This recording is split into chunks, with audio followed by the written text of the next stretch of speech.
नमस्कार विद्यार्थी मित्रांनो, या छोट्याशा व्हिडिओमध्ये तुम्ही जर नवीन पोलीस भरती करत असाल तर या व्हिडिओच्या माध्यमातून एकच सांगण्याचा प्रयत्न असेल की मित्रांनो, घाई गडबड करून स्वतःच्या शरीराचं काय वाटोळ होईल अशा कोणत्याही कृती करायच्या नाहीत।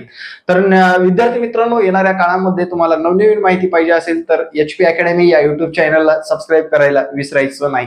तर बरेच विद्यार्थी सुरुवातीलाच फॉर्म भरतायत, सुरुवातच आहे त्यांची पोलीस भरतीसाठी, म्हणजे पोलीस भरती करण्यासाठी त्यांनी विचार कधी केलेला आहे, जेव्हा जाहिरात आली तेव्हा त्यांनी टार्गेट काय ठेवायचं, त्या व्यक्तीने टार्गेट काय ठेवायचं, टार्गेट ठेवताना महिलांनी कोणतं ठेवायचं, पुरुषांनी कोणतं ठेवायचं, आणि माजी सैनिक असेल किंवा इतर कोणते जे काही पोलीस भरतीमध्ये सहभागी लोक आहेत त्यांनी कोणतं टार्गेट ठेवणं गरजेचं आहे आजच्या या व्हिडिओमध्ये आपण स्पष्टपणे पाहणार आहोत। म्हणजे ते दोन्ही गटासाठी लागू असणार आहे, नवीन विद्यार्थ्यांसाठी असेल किंवा जुन्या विद्यार्थ्यांसाठी।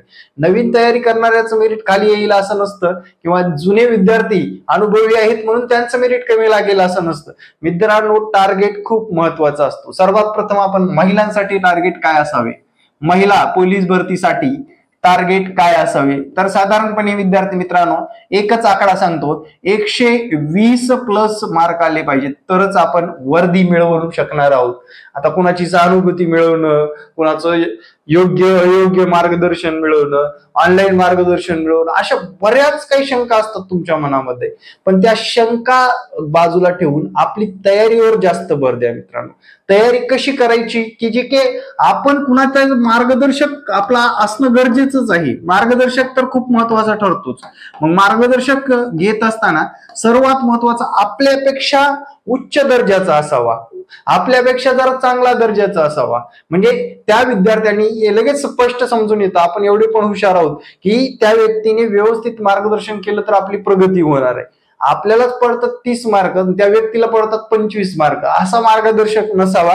आपले टार्गेट हे ठेवा तरच आगामी भरतीमध्ये आपण वर्दी मिळवू शकणार आहोत, लक्षात ठेवा।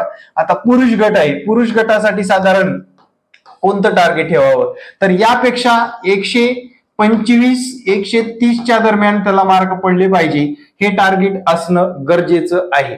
या टार्गेट नुसारच अभ्यास केला तरच आगामी काळामध्ये पोलीस होण्यापासून तुम्हाला कोणीही रोखू शकत नाही। कॉमन मार्क सर्वांना पडतात, 80% लोक ग्राउंड मध्येच फेल होतात मित्रांनो, लक्षात ठेवा। कारण लेखी परीक्षेला 20%च लोक जातात, आणि या सत्यतेला जरा जास्त महत्व द्या मित्रांनो। उगाच करतोय मी, माझ्या नशिबाने होईल, लागला तर चान्स म्हणून आपलं होईल, अशा गोष्टीवर जास्त विश्वास ठेवू नका, आणि जास्तीत जास्त प्रश्नपत्रिका सोडवण्यावर भर द्या। त्या प्रश्नपत्रिका जर तुम्हाला हव्या असतील तर आपण प्रश्नपत्रिका संच सुद्धा प्रोव्हाइड करत आहोत। माझा हा संपर्क क्रमांक आहे। तर आपल्या प्रश्नपत्रिकेची डेट आहे 27, जे की एप्रिल पासून आपण प्रश्नपत्रिका जाहीर करणार आहोत। 27 एप्रिल पासून त्या दिवशी आपण मेसेज करू शकता। हा माझा संपर्क क्रमांक व्हॉट्सअप आहे। आपण 15 टेस्ट घेणार आहोत विद्यार्थी मित्रांनो। 15 गुणिले 100 जर केलं तर 1500 प्रश्नांचा सराव असणार आहे, फक्त आणि फक्त 99 रुपीज मध्ये ठेवलेला आहे मित्रांनो। आणि हे स्पष्टीकरणासहित असणार आहे, म्हणजे प्रत्येक प्रश्नांचं स्पष्टीकरण PDF तुम्हाला मिळणार आहे, आणि त्यानंतर आपल्याला क्वेश्चन पेपर स्पष्टीकरण PDF।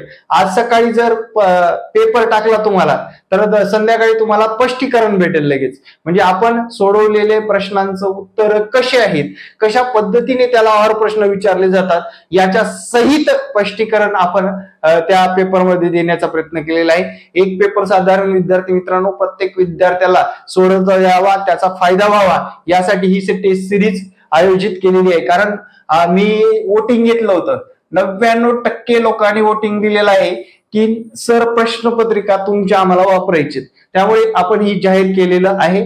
मला फक्त या व्हॉट्सअप क्रमांक GP क्रमांक हाच आहे, याच्यावर तुमचा स्क्रीनशॉट आल्यानंतर आपण प्रश्नपत्रिका डायरेक्टली तुम्हाला PDF स्वरूपात दिल्या जाणार आहेत, आणि नाममात्र 99 रुपये ठेवलेले। म्हणजे तुमचं टार्गेट काय असलं पाहिजे, 120 महिला आणि पुरुषांनी 125 ते 130, आणि माजी सैनिक जे आहेत, माजी सैनिकांचं जर विचारात घेतलं,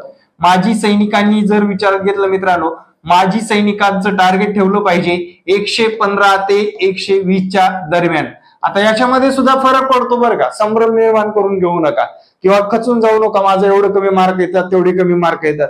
तुम्ही जर हार्डवर्क चांगल्या पद्धतीने करताय, पेपरवर डिपेंड करतं सर्वात महत्वाचं मेरिट। आपल्याला ग्राउंडला किती मार्क आहेत, ग्राउंडला किती प्लस मध्ये मार्क आहेत मेरिट पेक्षा, आणि पेपर कशा पद्धतीने आपण सोडवलेला आहे याच्यावर डिपेंड करतं. व्हिडिओ आवडला असेल आणि सत्य वाटत असेल तर नक्कीच सबस्क्राईब करायला विसरू नका. येणारे प्रत्येक व्हिडिओ पाहण्यासाठी आपल्या चॅनलला सबस्क्राईब करा आणि येणारे प्रत्येक व्हिडिओ जास्तीत जास्त लोकांना शेअर करा, कारण माहिती ते ऑथेंटिक आणि विद्यार्थ्यांना संभ्रमात टाकणारी नसून एकदम बेस्ट दिली जात असते. Thank you very much. जय हिंद मित्रांनो, भेटू नेक्स्ट व्हिडिओ मध्ये. जय हिंद, जय महाराष्ट्र, धन्यवाद.